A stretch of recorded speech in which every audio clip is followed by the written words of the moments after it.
in habeenada ka mid ay ku yeertay marxumaddu habeenkaas meeqa saac bay ahayd qiyaastii 3 ساعة إلى 4 ساعة لكن بعد المغرب أي ساعة بعد بعد المغرب ku soo wacday laakiin 3 saac ilaa 4 saac okay Siham ma u tagtay marka marxumadda habeenka ها maxay kuu sheegtay marka u tagtay guriga ugu tagay maxay ku dhahday guriga ma ku wada hadli karno waxaa jooga Sayid Cali guriga ma ku wada hadli karno markay ku tiri meel kale aad ku wada hadasheen haday jirto maxkamadda u sheeg ها isbitaal macaani hortiisa okay maxay kuu sheegtay marka maxkamadda wax u sharaxdaa waxay kuu sheegtay markaas waxay ku dhahday waxaan rabaa inaan wax kuu sheego soo si sir ahaan iigu sheegtay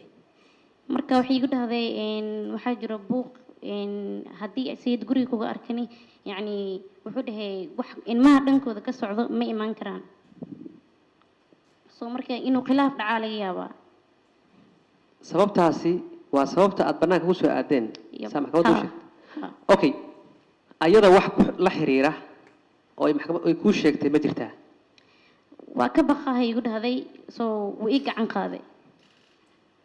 sidee buu u gacan qaaday bal maxkamadda halkaa u sharax ilaa waqti dheer aad wada qaadateen wax war bay kuu sheegtay faahfaahin sii maxkamadda wuu ii gacan qaaday igu dhahday dhowr jeerna waa iskhilaafnay ani marka waxaa ku dhahay hadduu kuu gacan qaaday aabbaha la wadaag okay habeenkaa markaad dhammaysateen warbixintii ay ku siinaysay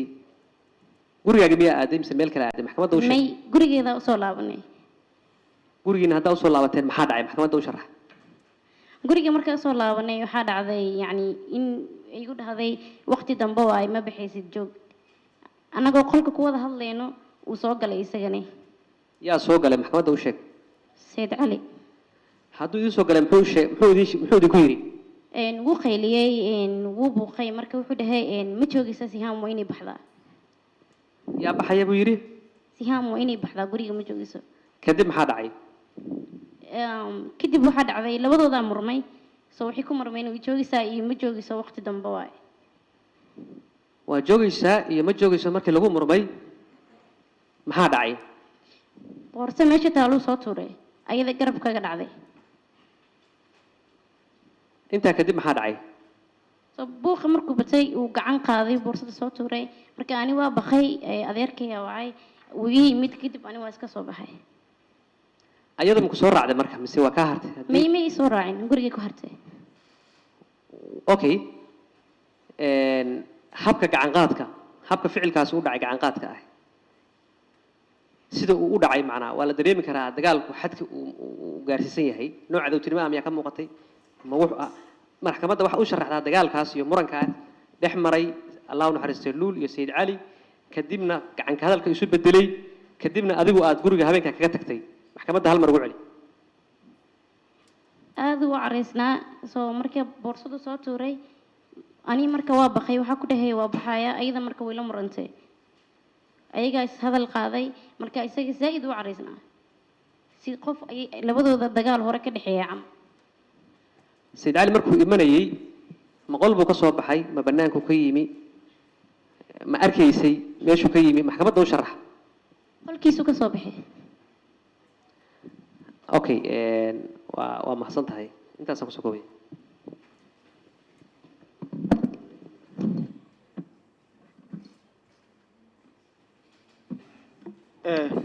Siham waxaa su'aal ku weydiinaya qareenka difaaca eedeysanaha marka su'aalo gudban xagga u jeeso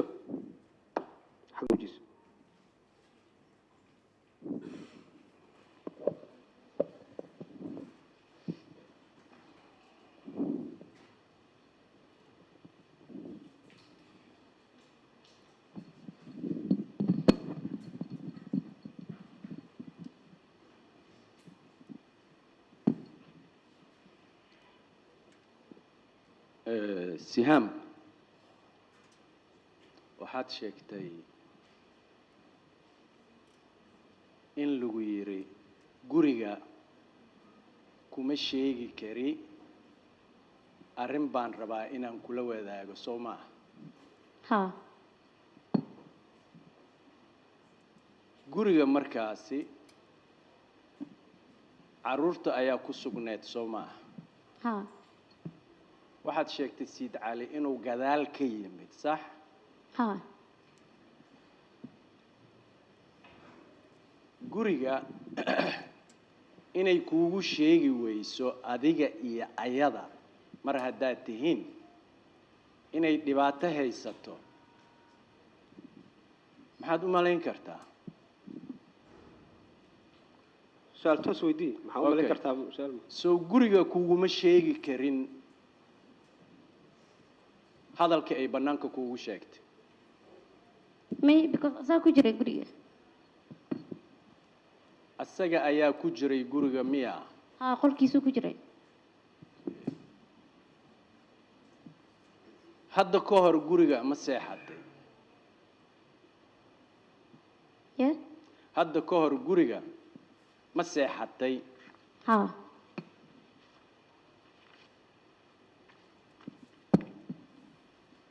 wax sariir ah ama qol ah oo adiga kuu diyaarsanaay markaad imaatid in aad seexatid ma jirin soo ma ah bacdamaa guriga uu yahay guri family oo caruur oday iyo xaaskiisa ay wada degan yihiin haddana maxkamadda horteeda aad ka sheegtay in aad guriga seexan jirtay ma jirin qol iyo sariir adiga kuu gaar ah ee aad seexan jirtay soo ma ah قرية سيدي لي موسى حنجر انت هذا كلاني ما يدو ذا هاي ما عاون su-aashayda waxaa waaye meel ما جرنا كنا مكاتب yaa ما جرين قل إيدي أرسنو ماشي عن سيحلو maxkamadda la wadaag meesha aad guriga ka seexan jirtay gabadha eedadu ah qolkeeda seexan yaa gabadha eedadu ah qolkeeda seexan jiray qolka gabadha eedada ah u tahay waxaa yaalay sida ay sheegtay sariir armaajo miis iyo kursi soo maaha yaa ها marka sariir gaara adiga aad seexanaysay ma jirin sax sariirta gabadha ku seexday ayadana dhulkii seexatay tada kale hal habeen oo kaliya seexdeen adiga sariirtaad ku seexanaysay gabadhana dhulkay seexatay markii ay ku tiri khataraan ku suganahay ama khatar ayaan Siid Cali aan ka baqaa markii ay ku tiri cid aan la wadaagtay arrintaas ayada ah ma jirin soo ma ah may sheegista adiga ay kuu sheegtay ma waxay ahayd in Siid Cali aad la hadashid may mar haddii aadan la wadaagin cidna hay-adihii amnigana aadan la wadaagin inay khatari ku sugan tahay Siid Calina aadan u sheegin muxuu ahaa micnaha adiga laguugu sheegi kara ee aad wax kaga bedeli kartid dhibka jiro waxba kama bedeli karayn laakiin ani ayada way ii dhaweyd oo way ii sheegtay kaliya inay waxaas jiraan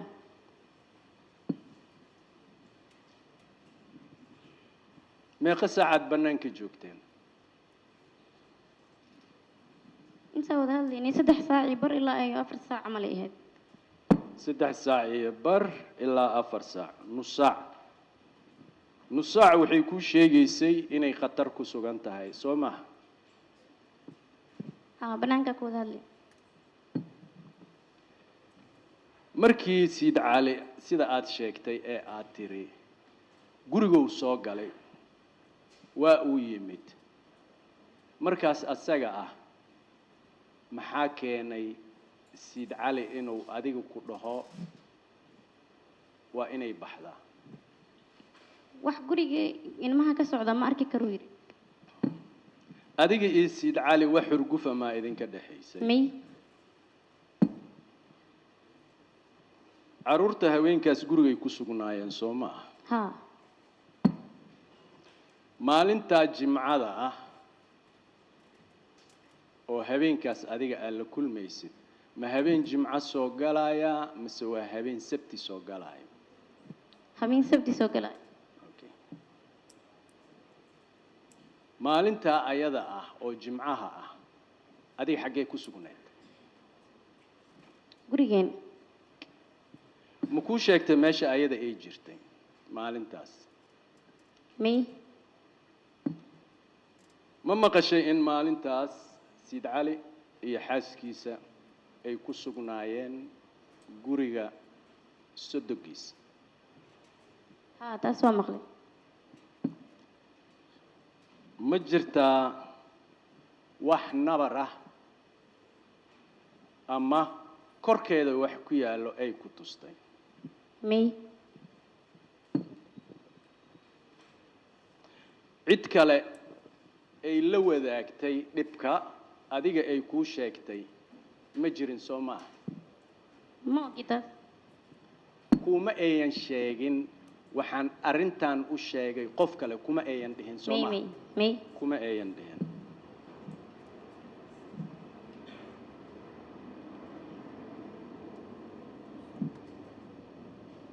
arrinta sababtay in dhibka uu ka dhaco guriga jimcaha ku xigto waxaad u aragtay in ay arrintaas tahay soo maaha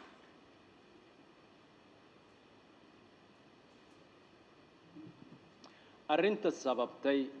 dhibta ilaan markhaatiyaa tahay maxkamadda waxaa la tilmaamay in guri uu gubtay arrinta sababtay in uu gurigaa gubto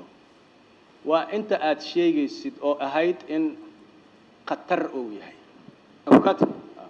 su-aashaas guriga inuu gubto ka marakaci maysa gabadha waxay ka marakacaysaa dhacdadii loo sheegay ee ay u sheegtay gabadha sida xeerlaaliyu ku dooday marka waxaad wax ka weydiisaa wixii ay la kulantay markii gabadha ay u timiday ilaa guriga intay ku sugnaayeen weydii jimcihii ku xigay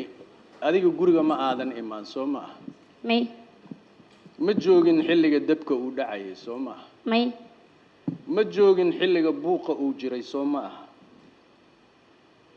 buuqu wax taleefana ay kula hadashay oo ay ku soo wacday ma jirin soo ma aha habeenkii bacdalmaqribka isla dhibka markuu dhacayay wax taleefana ay kuu soo dirtay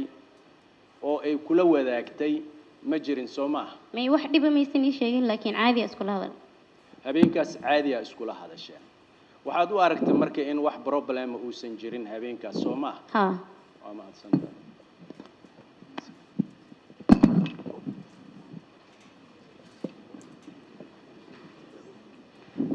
waa mahadsantahay waxaan rabaa hal su-aala inaan ku weydiiyo oo ah adiga waxaa markhaati ka tahay khilaaf ka horreeyey dhacdada dhacday soo maaha haa waxa dhacdada dhacday oo walaasheen allahu naxariisto luul ay ku dhimatay wax aad ka og tahay ma jira soo maaha may waa mahadsantahay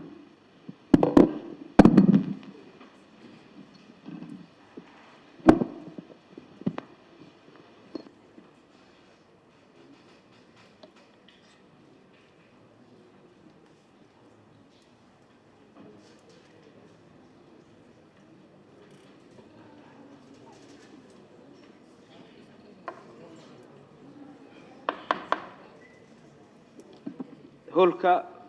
dhowr jeeran aan u sheegay cid hadli karta ma jirto ciddii hadasho hoolka maxkamaddu way ka saaraysaa kuma jiraayo marka ku talagal marka hadlayso inaad bannaanka aadi doonto hay xalaali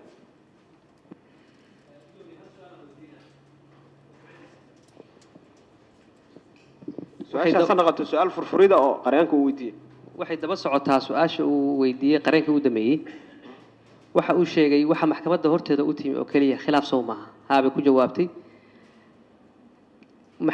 wax ay kuu sheegtay khilaaf keliya miyaa mise waa laba dhacdo oo aad ka markhaanti kacday midna guriga ay ka dhacday midna ay bannaanka ugu sheegtay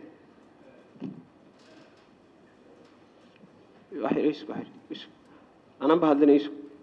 gudoomiye si kala weydiinay su-aashaadu afgelis waaye bukaate xeer laaliye afgeliska dhaaf gudoomiye waa maasanta uu weydiiyey ee ah waxa aad ka marag furayso khilaaf ka horreeya dhacdadii soo maaha intaas haddaad si kale u weydiino furfurayso adiga waa laakiin afgeliska dhaaf waaye maxkamaddu waa maasanta sihaam waxaa qareenka ugu jawaabtay inaad ka marag kacayso oo keliya khilaaf wax kale ma jiraan waad maxkamadda u sheegtay hadda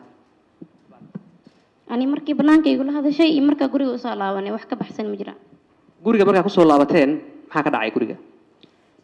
gacan qaadaa ka dhacay muran kadib maxkamaddu waa maasanta ay ofsaanta